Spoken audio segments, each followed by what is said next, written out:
Starcevic was a late out because he injured himself in the warm-up here with a calf. McCarthy's gone down. It looks like he has hurt that right knee. Right knee, yeah, he grabbed for it, went down very easily. This is not a good sign for Linc McCarthy. Gets under that a little. Oh, big early leap from Walter. Fist to Ballard. And now Gardner's hurt his knee. You're right. Right down in front of me here. Yeah, it doesn't look good. Little knock on was good. Here's his chance. Logan Morris. Welcome to the big time. All games are equal, but some are a little more equal than others. To win Q Clash 26 like this has been massive for the Lions. The Brisbane Lions fancast is back after a Q Clash, after a win for the first time in a while, but it came at a serious cost. 2 knees, 1 head, 1 calf, all in a half a footy. How, I don't know the word here. Interesting. Let's go with that so far. We had 2 debuts last night at the Q Clash. A bit of everything. And despite the fact that there was a significant injury toll, it was a fun little game to be part of. So let's have a sit down. Let's have a chat about it. Patrick, how did you see the Q Clash from your living room? Firstly, I just want to say I seem like I'm rubbing off on you seeing the interesting side of football, even when things are objectively horrifying. So that's good to know. No, it was... I mean, it started off well, and then it went horrible, horrifying, horrible. And then it kind of was okay. And, like, you know, there were elements, I think, that a lot of people kind of probably were keen to see, but not under duress like that. I was getting like real-time updates from you texting me, who obviously had access to commentary about what was going on with the injuries as they were unfolding. Although, hey, don't give any credit to commentary. That was all my own shoe. Having said that, it did look pretty obvious, especially the knees that they were going to be ACLs, and it hasn't been confirmed at this point. But I think it is all but basically confirmed that Linc and Dizzy will be missing the rest of the year, and maybe even some of next year with those knees. Noah was the one that we didn't really know until I got the text message from you, and I sort of disseminated that information to the people around me. But once again, I'd be surprised. He was like, he's dead. Yeah. He like, it was weird. He got knee in the back of the head, didn't move, and then was up and about. And I was like, that guy was definitely knocked out. So he is not coming back. But well, how good? Yeah, how good? Yeah, big time. Well, we did have some changes from the team last week. It wasn't exactly sweeping or significant changes, although it did involve having not 1 but 2 debutants in the end. Good to see Bruce Reville get a game at AFL level, who has been toiling away in the 2s for a long time. And I think I said very early on in the season that he was a very left field option for Kitty Coleman replacement. I said it was a long way off, and he did come into the team, not exactly as a Kitty Coleman replacement, but great to see him get himself a game. Archie obviously went out, Darcy Fort went out, Tunstall got dropped, and Starcevic at the 11th hour, like the latest possible out that has ever been outed. Well, I think it's probably more like, I know Tunstall got quote-unquote dropped, but I think it was probably more that he got taken out of the squad so he could have a full run at VFL level, I think. Yeah, that's what Fags said, and I don't know that he had a fun time at the VFL. We'll get to that later on. Sharpie also came in. Big O also resumed his spot in the ruck, and we will talk about him as well, because I thought that was one of his better games, especially against a fairly decent ruckman in Jared Witts. And then we had Logan Morris obviously come in as the emergency sub, which... I mean, given Fagan doesn't like to debut fellas in as sub, you know, because it kind of thinks it's somewhat disingenuous. So maybe the writing was on the wall that there was going to be some sort of crisis in the first quarter, but who knows? Your guess is as good as mine. Yeah, look, it was good to see some changes in that sort of regard. Like, I think, as I said, a lot of people probably wanted quite a few of the guys that ended up playing, or, you know, just some sort of revitalization to the team. Yep. But probably not in that way. You know, if you're asking me, like, who's about to pick anyone coming out to put in, you know, Sharpie or whatever, probably not going to be Link McCarthy. I know a lot of people will probably say Darcy Gardner was close to the chopping block for them, but I mean, you can't buy that sort of efficiency when he was on the field. Yep. 3 kicks, 2 goals. It's pretty fantastic. It is a strange one. And Noah Answorth has been one of our, really good performers in some pretty horrid displays in the past few weeks. So it was a bit of a strange one with Darcy because after last week's episode, I did solicit on Twitter for the, what changes are you going to make? And I said, I did put the caveat and make them as unhinged as you possibly can. And a lot of people did go for that route. Few people just said, drop everyone except for Zorko and Harris and see what they can do. Hipwood's name got thrown up quite a bit, as did Darcy Gardner's. And I was at the point where I was sort of done with the Gardner experiment as well, as a lot of people, as that third tall. And I guess we got it in some sort of roundabout fashion, but not before he started to show himself as a forward. So isn't that a bit of a double-edged sword? Yeah, I mean, well, there's a cynic in me that would argue, were those really unhinged changes, Kieran, that they're ones that we hear and have heard for, the Darcy Gardner one for 7 weeks and the Hipwood one forever. So, what is unhinged? Just eating an Don't know. here. Yeah. But all in all, I thought the changes were good. It did, because the team has been so settled for so long, it really did bring an air. And that's what I meant when I said it was a fun little game. It did bring a little bit of excitement and enjoyment to see 2 new fellas running around and give people something to, root for and cheer for, especially any time they got a touch. And the Bruce, every time he gets the ball, that chant has clearly solidified itself nice and early, which, call me old-fashioned, old man yells at cloud gear. I'm not a big fan of that sort of tacky stuff, but it did add that element of fun. And then, well, I think you can look at it and go, that's kind of an element where, I think the Brisbane crowd can often be, let's say, not exactly aware sometimes. And that was a good level of awareness of what was going on, and a guy coming in playing his first game, and then you juxtapose that with the Mexican wave happening in the fourth quarter, which is something that I've literally never seen, having been to Gabba games from 97 through to the mid 20 teens. I remarked that I've never seen that happen before. So great. Obviously not. I fucking hate that. So well, that I think so you had the crowd knowledge of what was going on with the Bruce stuff, and then the complete. The Mexican wave was a bit of a strange one, and I think it was a complete byproduct of that third quarter where we kicked 0 goals 9, and the crowd's just getting sort of angsty and restless, and the game had everything. Like I said, it had that element of fun and enjoyment. It had the element of, oh my God, we're losing people left, right, and centre with injuries. Let's throw a Mexican wave in there. So it really started at the top level behind the Suns' goal.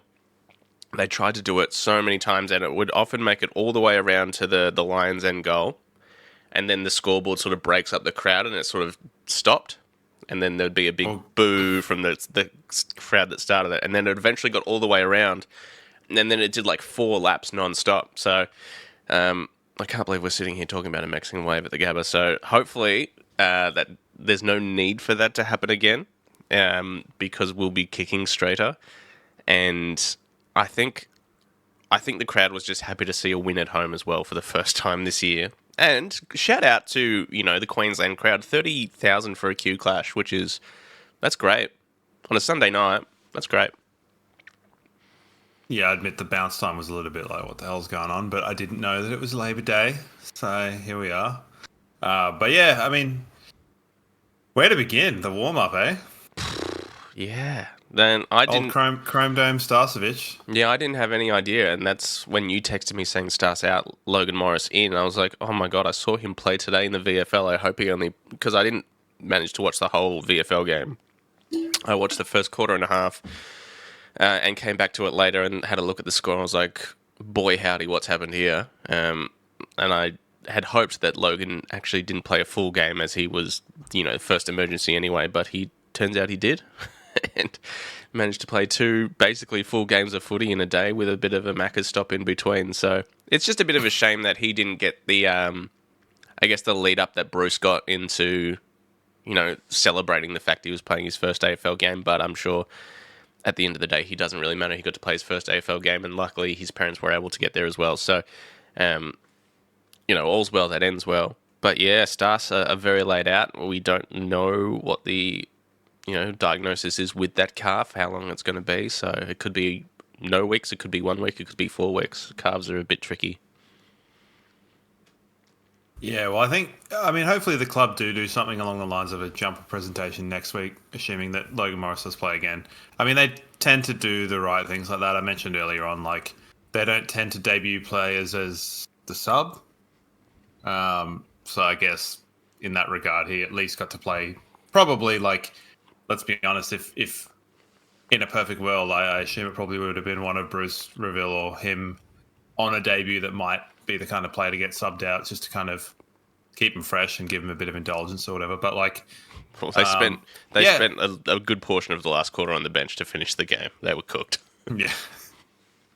Yeah. I mean, Bruce Reville was almost cooked after quarter time, but to have that level, I think in the first quarter I'm sitting there going, man, this guy is completely undroppable, and then he sort of didn't really feature in the remainder of the game. But his kicking and stuff like that was pretty impressive, and kicking was he's great. Sort of off one step, the sort of stand and deliver ones that sort of just like they dart and then drop just at the back of the pack were really cool. So I can see where you were at there with the kind of quote unquote similarities to Coleman, but I think like with games like that, and it's funny that a couple of weeks ago when we played North Melbourne, I brought up the game where we ended up with, I think, one on the bench or something like that. Yeah, that's right.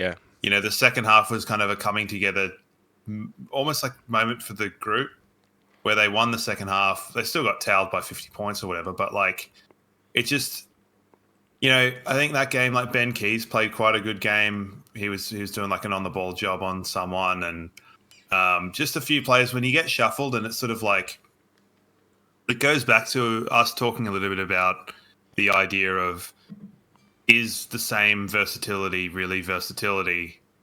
And this is a like kind of actually showing what different players in different areas could do.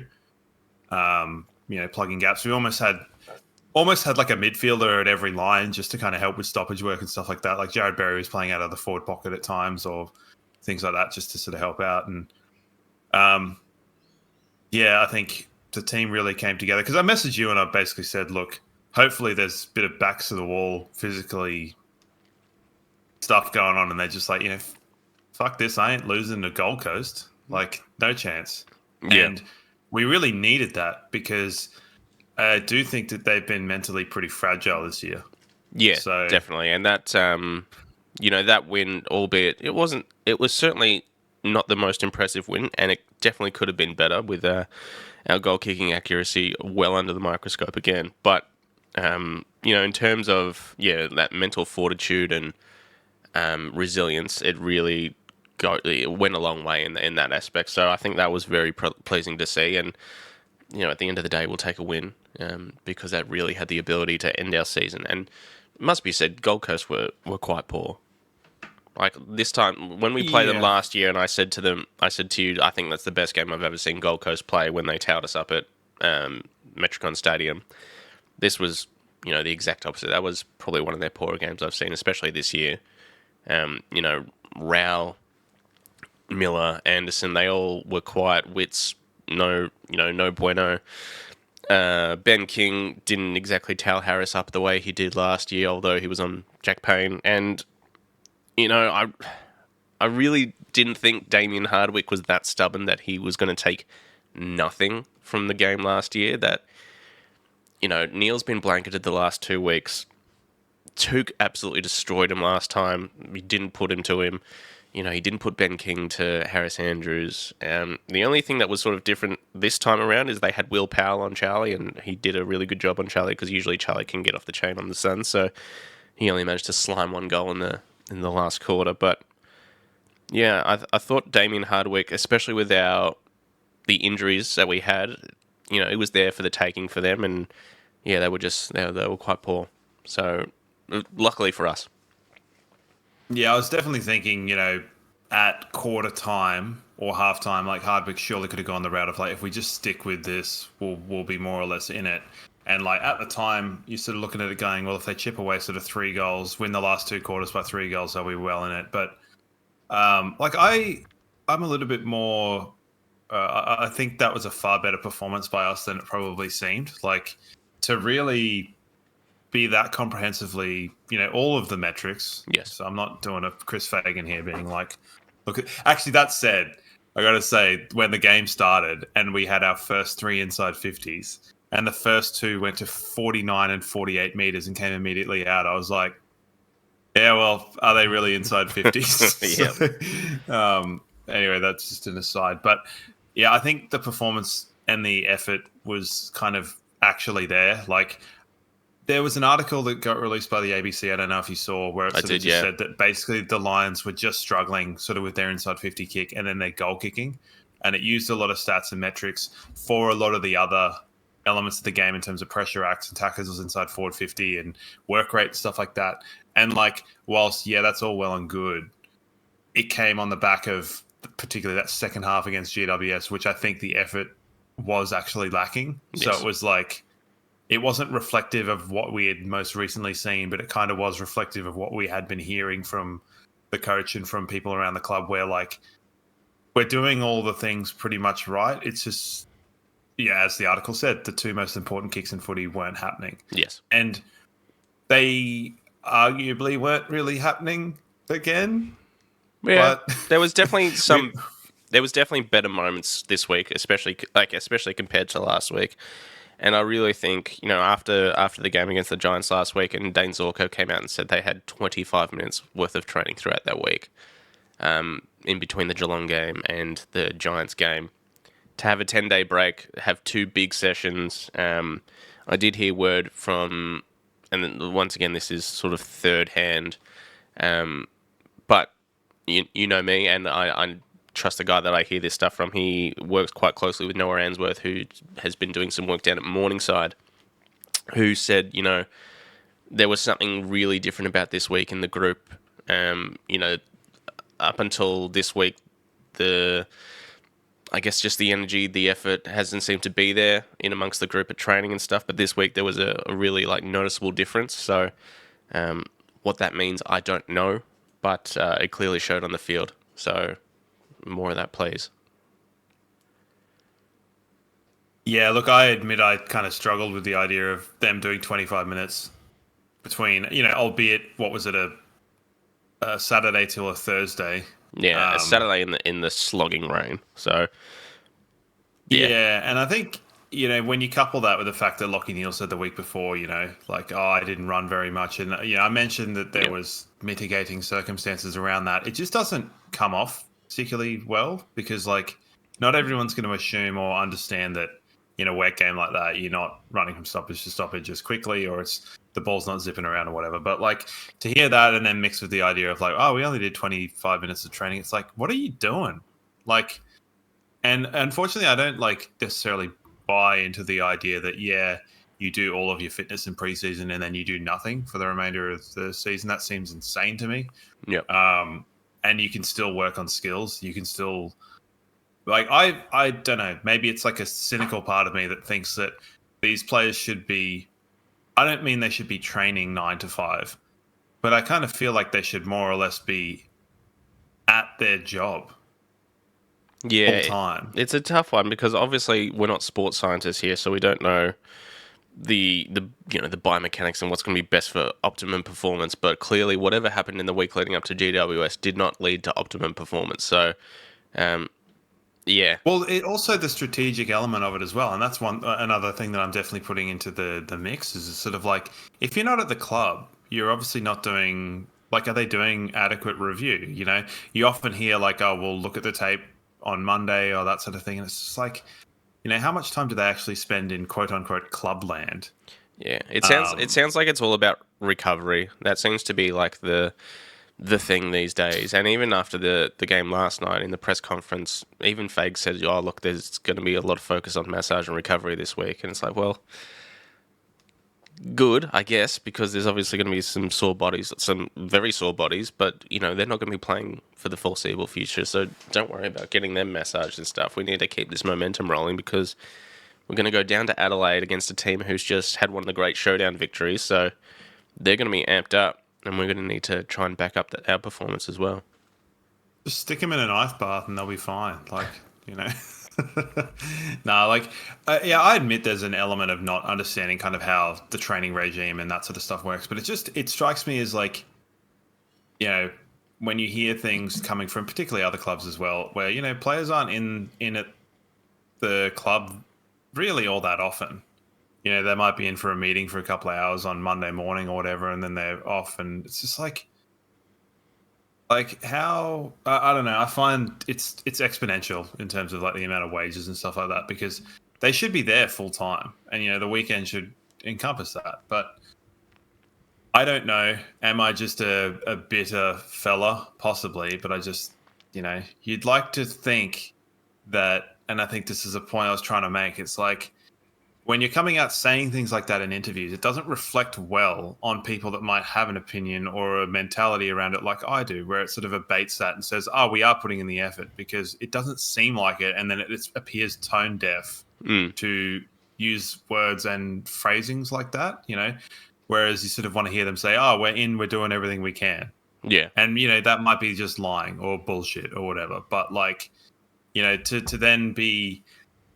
It's like inviting questions that are going to be asked anyway and giving it kind of like evidence to, to be supportive of. But neither here nor there. I don't think our work rate was particularly in any way fallible last evening.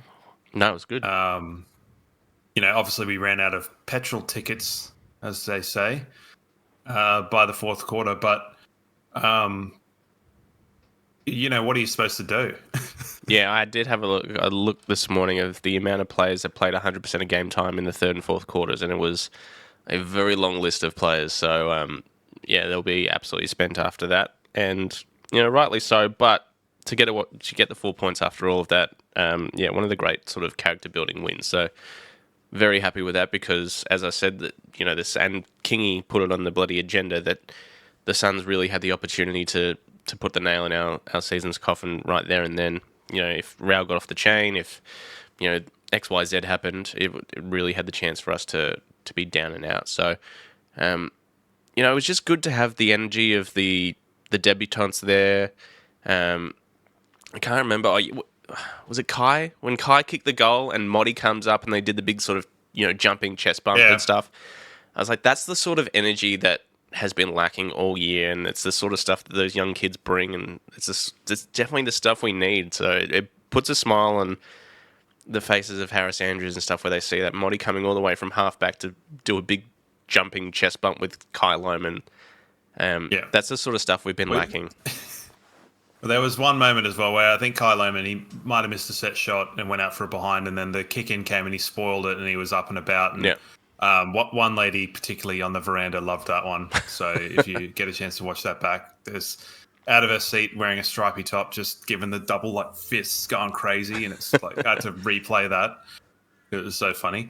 But yeah, like plenty of stuff like that. I think Kyle Loman's brought a lot of energy to the team, and he was absolutely everywhere at times last night. There were definitely moments where you sort of had, you know, big moments in the game, and you're like, dudes, don't run from fullback all the way to the forward 50 to like go and cheer this dude. Just conserve your sprint energy. Similarly, there was one moment where Cam Rayner, who I think was pretty abject, his cleanliness is gone in terms of his disposal. And I said to you off air, even when he was doing things that weren't quite right, he always looked like they were the things that he was trying to do. Whereas now it just seems like he's fumbly, he's not disposing of the ball, it's coming off the side of his foot. It's almost like his handball is with a pitching wedge, but whatever. He did his kick into the open forward 50, missed all of his targets, and made Hipwood do like an 80-meter sprint to try and get the ball back. And it was like, in a game like this, you do not want to be having your like full forward have to sprint an extra 80 meters to put pressure on here and put pressure on back the other way. because it makes him look like a dickhead because people will see that he didn't take a mark or something, but they don't see the like 203 centimeter pressure gauge coming at it both sides. So Cam Rayner needs to lift. Same with Charlie Cameron. I understand that he had a man to him, but like, Yeah, he's his year has been very well below the standard that Charlie set for himself. I tell you it's what, becoming a little bit familiar, the idea of him having a guy blanketing him. yeah. I tell you what was a really good thing to see, and it was quite funny. I was chatting to the people next to me.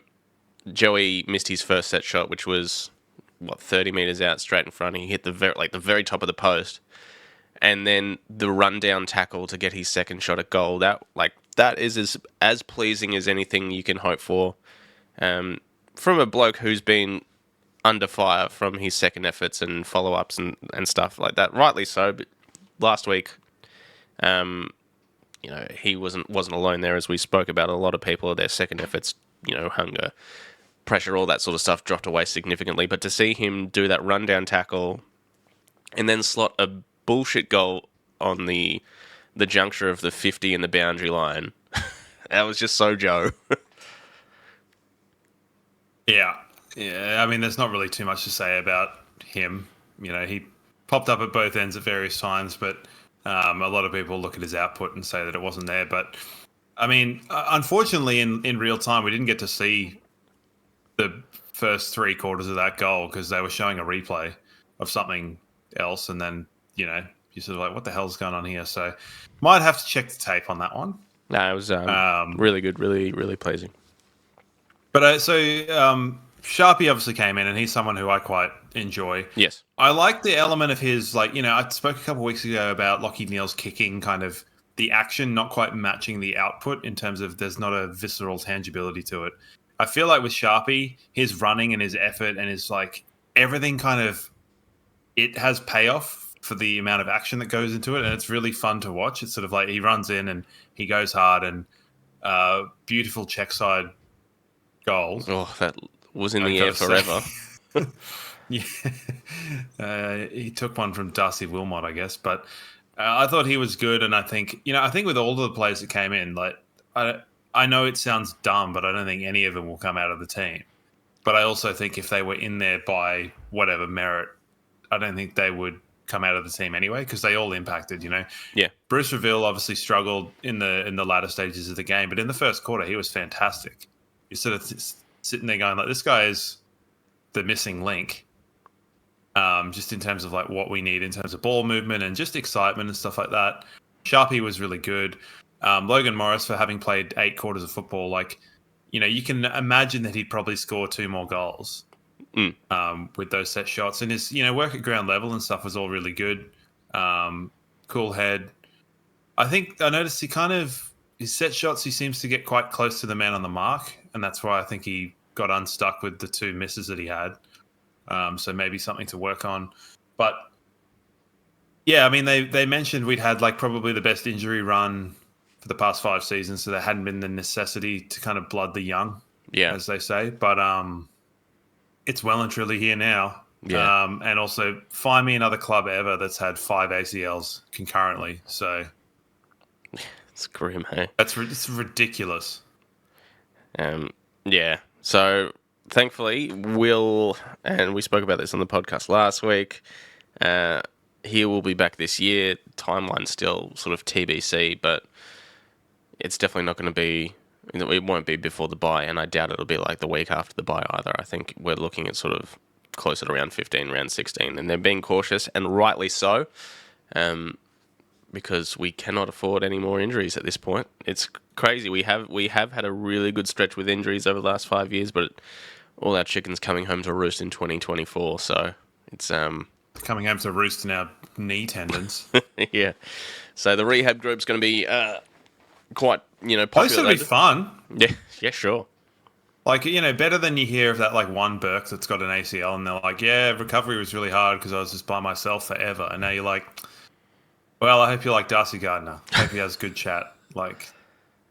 Because, yeah, that's whatever. All right. Well, that all being said, 4 points in the bag. Let's have a look at some votes for Hop on Brewery Tours. hoponbrewerytours.com.au. Book yourself a half or a full day tour right meow. Great stuff to do for, Bucks parties, or if you've got like a little team building thing, then a Hop on Brewery Tour is the way to go. Who have you got in your votes this week? So I've got Jared Berry with 1 vote. Sure. He's just picking them up, accruing them like interest. And then I've gone 2 for Dane Zorko and 3 for Josh Dunkley. Yeah, fair call. It was all the midfield for me this week, so I'm going to go 1 Neil, 2 Dunkley, 3 Zorko. Very nice. Yeah. Well, having said that, unfortunately, Zorko got burned on a couple of kicks late in the game. Otherwise, he would have equaled the highest number of kicks in a football game this millennia. Sure. Wow. Which is also century, but it doesn't really. It's kind of going towards the year 3000, which, I mean, wonder what footy's going to look like then, as they say. But yeah, so he had 35 kicks, and 36 is the most that's happened in this century. Wow. And Lynchy mentioned it to him, and Zorko was a bit ticked off in the end. How to bring a guy down. It is ultimate shithousery. Dane Zorko winning the Marcus Ashcroft medal. Like that's.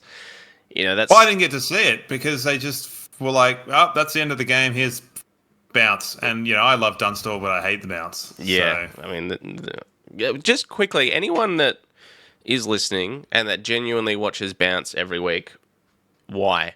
Get in touch, because I'd love to know how that show is still going, because it is. Yeah, it's not for me. Let's put it that way. No, well, the frustrating thing is, I think, between Cam Mooney, Ben Dixon, and Dunstall, not Andrew Gaze, because that's just like your weird uncle doing strange shit. But like the 3 of those, I think, could have what I think On the Couch should be. Not Cam Mooney, because what even is that guy? But if I just had Dunstall and Ben Dixon talking, I could watch that forever, because those 2 are like actually good football people. And I've said it before that whenever Ben Dixon is on the couch instead of Gary Lyons, it is a far better show. But yeah, I don't. Is it just the ghost of Spud that's keeping that show alive? Quite possibly, but yeah. At least they got rid of Best on Ground. At least they had the foresight to do that. Put it that way. I didn't mind Best on Ground. Oh, come on, man! Theme song. It had a theme song. The old Russell Robertson theme song. Look, that would not have worked given that Rue was MIA for the whole of last year. So he was. That's true. He's still missing. He's still over there. I doubt that he's coming back. He's living that American dream now. Neither here nor there. All right, well, no time for questions your this votes. week. Oh, no, you already did your votes. Sorry. Yeah. I just forgot them because... Yeah, because they were sort of nonchalant. They're just sort of stock standard midfield votes.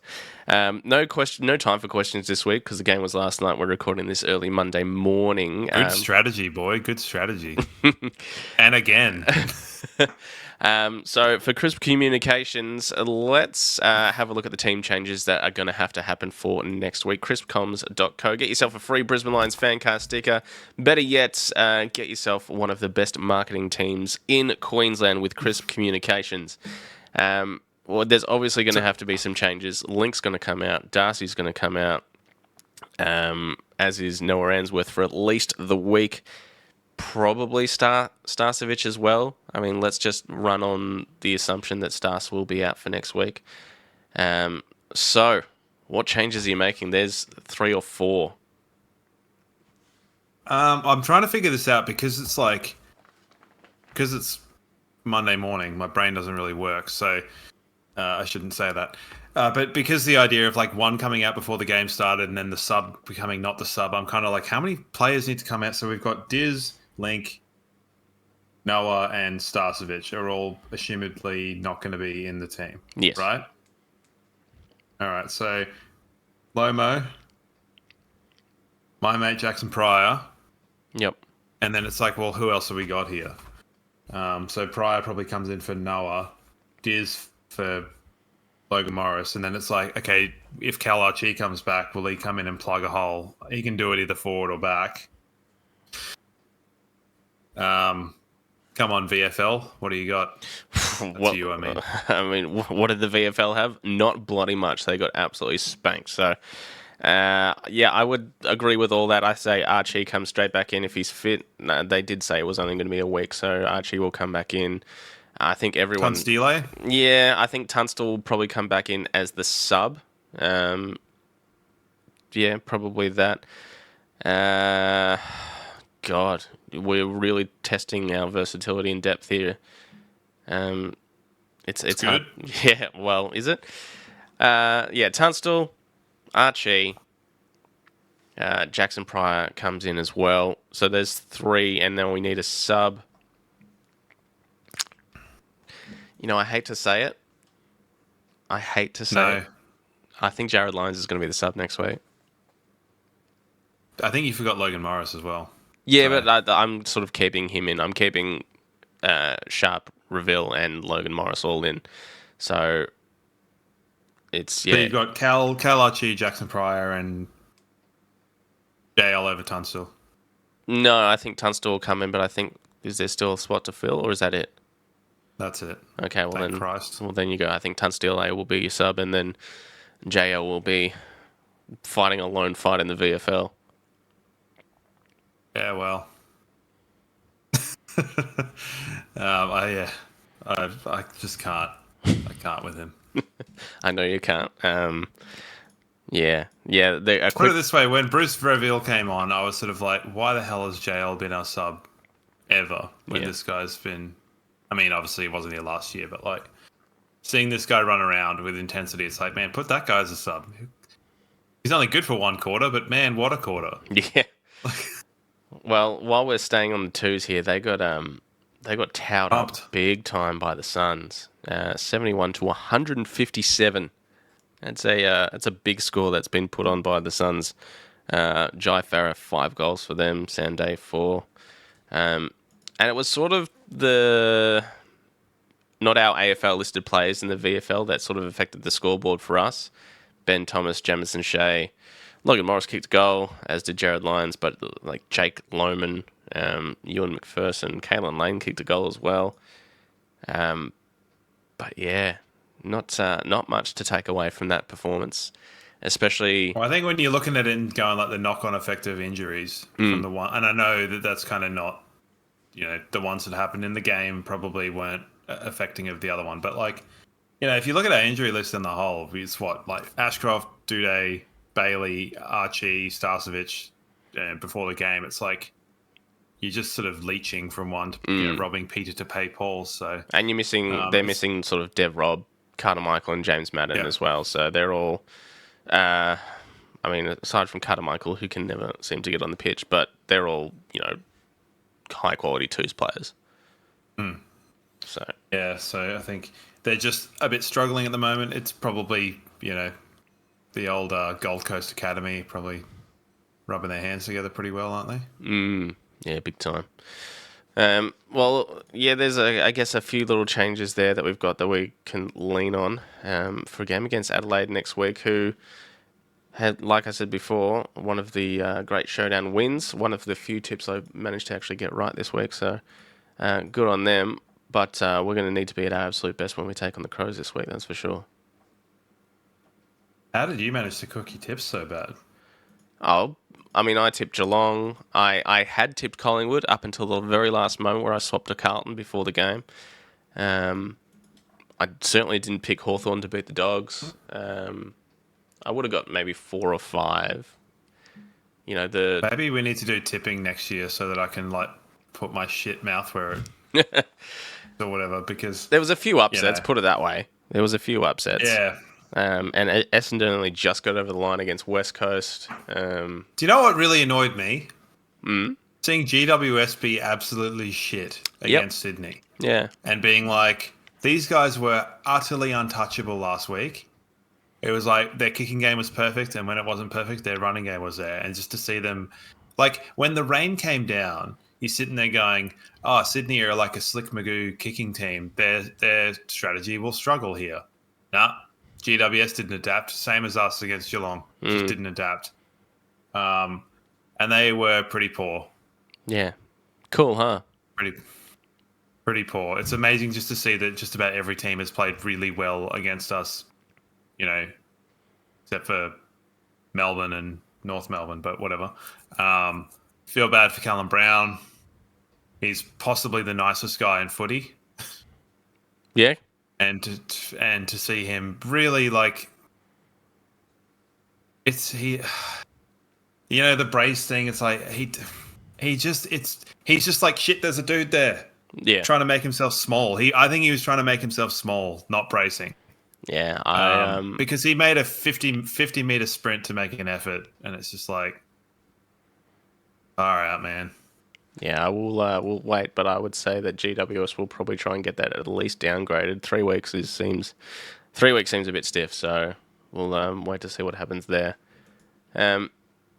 Adelaide, they're in a very similar position to us this year in the fact that they came in with a bit of hype and excitement around them with the way they finished off their season last year and only just missing out on finals.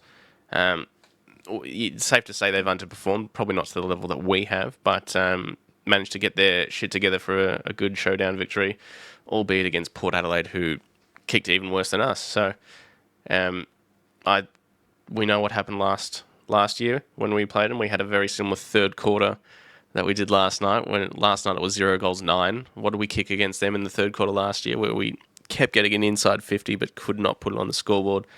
I think it was like 1-8 or something. 1-7 or something. Yeah. So they obviously ended up with a win before we went off into the bye, and it was a pretty decent sort of win. We sort of never really... They just kept us at arm's length the whole game, and we had our chances but just couldn't capitalise. So, they're very good at Adelaide Oval, so we'll need to bring our absolute best with a ragtag team that we're going to sort of... 1-9. Yeah, there you go. Bundled together this week, so it's going to be a tough game. Crows are up and about at the moment. They'll take a lot of confidence from the win last week, so yeah. And a shout out to Rory Sloane. Similarly, I think. Oh yeah, one of the best guys in footy, and as he said, as he retired, he's like he just wanted to play footy in the way he believed it should be played, and I think he absolutely did that. Yeah, just a genuine footballer, and great to watch him. Sad to see him go. Yeah, good career. How many? 200 plus games? Yeah, I think around about the 250-ish mark, give or take. Bit of an ever-present. Yeah, good stuff. I think, that said, the Adelaide will probably look at our win and go, oh, shit, they backs to the walls there. So there might be an element of, they're being wary of us. We're probably should be being wary of them. But, yeah, I think it should be good. Hopefully bring back the free scoring nature of it all. Yeah, that'd be nice. And you know what? As long as we can actually do some free scoring and kick more goals than behinds, that'd be a handy. Or at least even out that 10-19 to a sort of 14-15, or that'd be largely more acceptable. Rule. Yeah. 10-19, not great, especially 0-9 in the third quarter. It's just, it does suck the life out of you a little bit, doesn't it? In terms of memorable games between the Lions and the Crows, I got a couple that spring to mind. Is there one that jumps out at you? No. Okay. Forgot about this. But if you waffle on, I might try and think of something. All right. Well, I will take you back to potentially the darkest days for the Lions, where who was our coach? Justin Lepage. Was it must have been 2016, because Fagan came in 2017. Mm-hmm. Yeah. So the infamous game, the game that was that's it for Justin Lepage, where we got absolutely done by 138 points by Adelaide. And I do remember when Lepage came in to take over the team, he was introducing this horseshoe style game plan, and one of the things he said is, especially early on, it should limit the amount of times we get absolutely walloped. So it should keep us competitive for longer, even if we don't win the games. And then it turns out it didn't stop that at all, because we got absolutely done in by Adelaide. And that was the end for Justin Lepage. 138 points. Reece Matheson kicked 2 goals. Yeah. Good on him. Good on him. And Tom Rockcliffe managed to accrue 30 plus. So, the less said about that, the better. Obviously, different forms of life at that point in time, I feel. We had such classics playing in that team as Matt Hamelman. He was there. Josh Shackey. It's kind of funny, though, because this team, it's really funny if you look at it and you just go like, all of them. The team that played is more or less kind of the foundation of what ended up happening with the beginning, obviously, the following year. But just like, there's a lot of guys there that you're like, oh yeah, they ended up being quite a lot better players once Fagan came in. Which I find kind of... Your mate Josh Green was there. Jordan Dawson was playing. Oh, that's a different Dawson. L. Dawson. Who the hell's L. Dawson? Liam Dawson. Oh, Liam Dawson, yeah. Yeah. Went on to... I think he went back and started playing for Aspley, Liam Dawson. Probably one of the better players for... Or maybe it was Redcliffe Bombers. Either or. Either way, the other game I was going to mention was the 2003 final against the Crows. And this was... this actually popped up, I think, in the... Maybe not last off-season, but the off-season before that, of just like random classic finals matches. And it was us versus Adelaide at the Gabba. And Wayne Carey was playing for Adelaide. Oh, wow. Yeah. But we had some great names rolling around there. I mean, it was 2003, so I think the only Richard Hadley was playing in this particular game. Other than that, it was the basic makings of the premiership team that year. Lapp and Bradshaw. That would have been what, after we'd been beaten by Collingwood in the first qualifying final. It would have been the elimination final, right? Yes. Yeah. Okay. So, goodness me, Wayne Carey playing for the Crows. How about that? Yeah, what a weird timeline that was. It was kind of a bit of theatre. Obviously, not good given what's going on at the moment, but strange fella. Yeah, I honestly can't think of really any kind of interesting games between the two of us. In 2019, I want to say, I think we won by a point, but they might have kicked a goal after the siren. Yeah, okay. I think I remember that game more for anything because Eddie Betts was on the ground and kind of like on his back with the ball in hand and went to do one of those ones where he just jams it on the boot. Oh, yeah. But he just missed his foot and pegged the ball about 40 metres and didn't get done for throwing, and they kicked a goal, and I was absolutely livid. So that kind of shows where my mind's at. That's what I'm thinking about in terms of Eddie Betts throwing the ball 40 metres. So, cool. Glad we won that game. Yeah, very similar last year as well. We played Adelaide twice last year, obviously, the one we spoke about before, and then they came up here, and it was in that run of games shortly after the Melbourne game where we failed to close that game down. Then I think we had Geelong the week after, then Freo, and then Adelaide perhaps. There was a Saints game thrown in there. There was just sort of like 4 or 5 games where after the Melbourne game, we were tested consistently and immediately after, on how to close down games. And all these teams were sort of coming at us in the back end of the game, and we managed to walk away with... It would have been under a goal as well against those guys. So, yeah. Fun times for watching footy, I suppose. Just keeping that heart rate up. Yes. Yeah. Now... Do we want to go into mad conspiracy theory time? Oh, we can go into mad conspiracy theory time because I know you've been waiting to address something on the podcast for the last few weeks, but you said, oh, you're going to save it for a win. Well, here is your time. So, I think it kind of came up when Harry Mackay kicked a snap from basically the goal square as a set shot. And I was sort of like, they got to do something about this. Got to do something about it because that's insane. And hear me out here. But what if they were to put not like a solid white line, but like a different coloured grass, like a dark green line that went from. So bear with me here. The right goalpost goes from there. That kind of dark green line goes from that goalpost to the opposite 50-meter arc where it intersects the boundary line. Yeah. And in that side of the line, you can kick a snap. On the other side of the line, you have to kick a drop punt. And you have one obviously going from the other side. So you have these two snap zones to clear that up, sort the boys from the men. I think it's brilliant. Yes.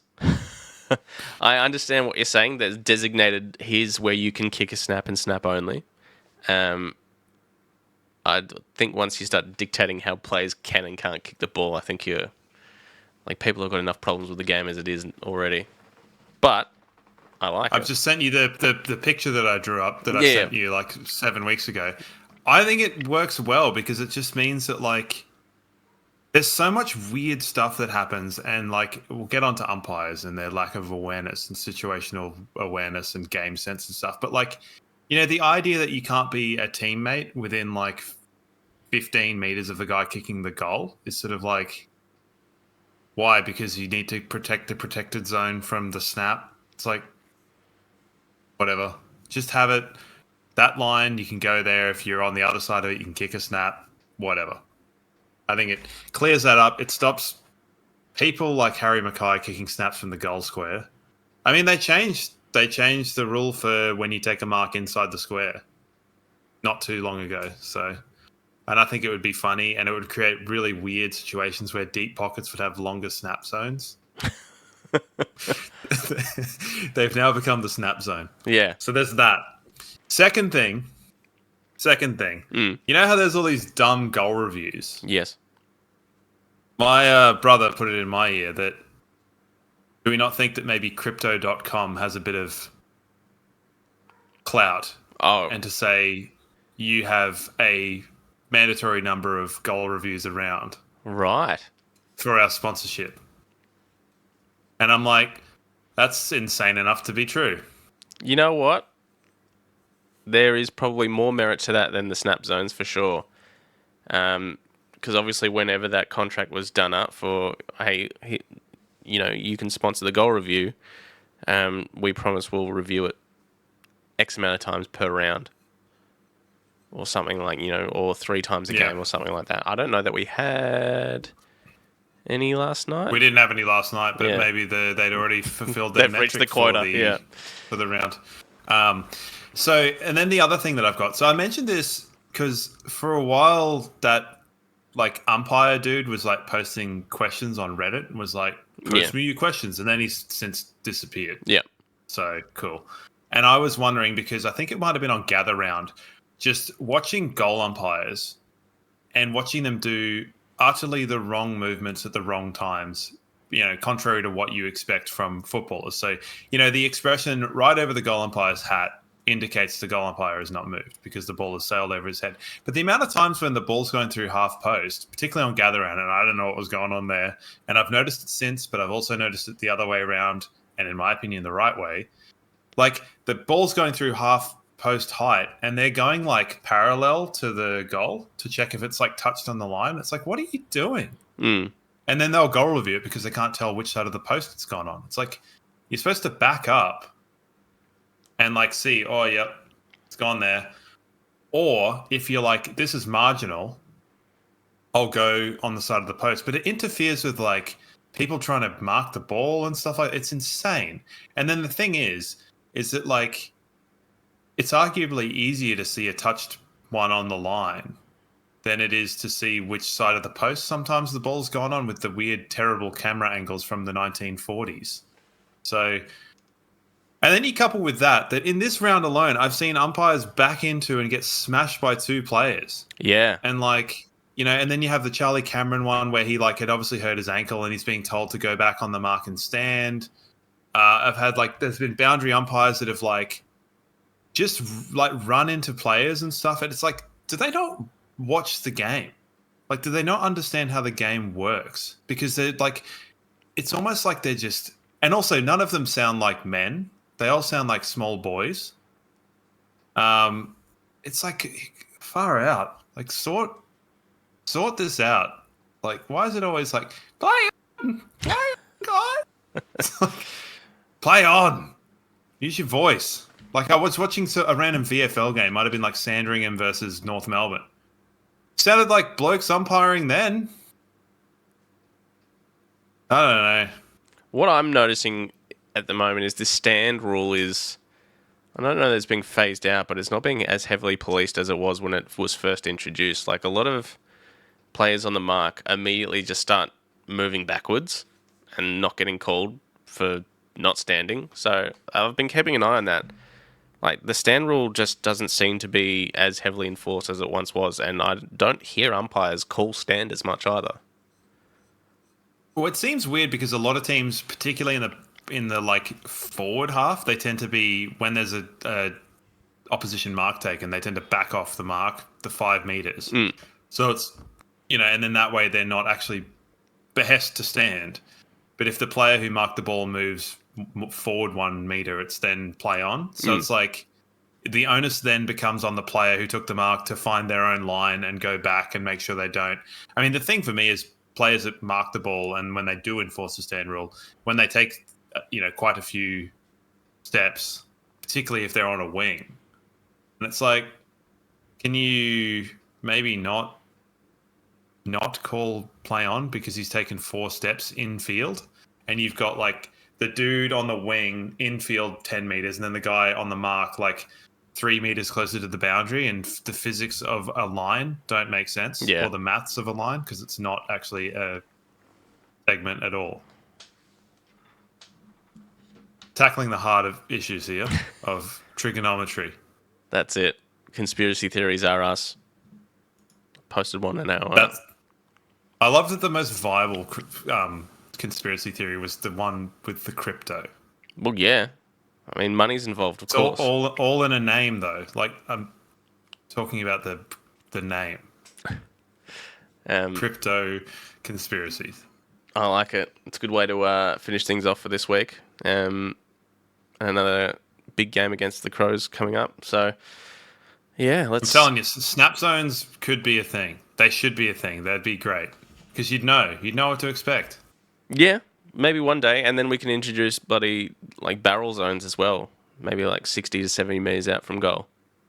Barrels only. I mean, well, they should be, right? Like the Malcolm Blight rule of like get everyone to do one at the end of training once.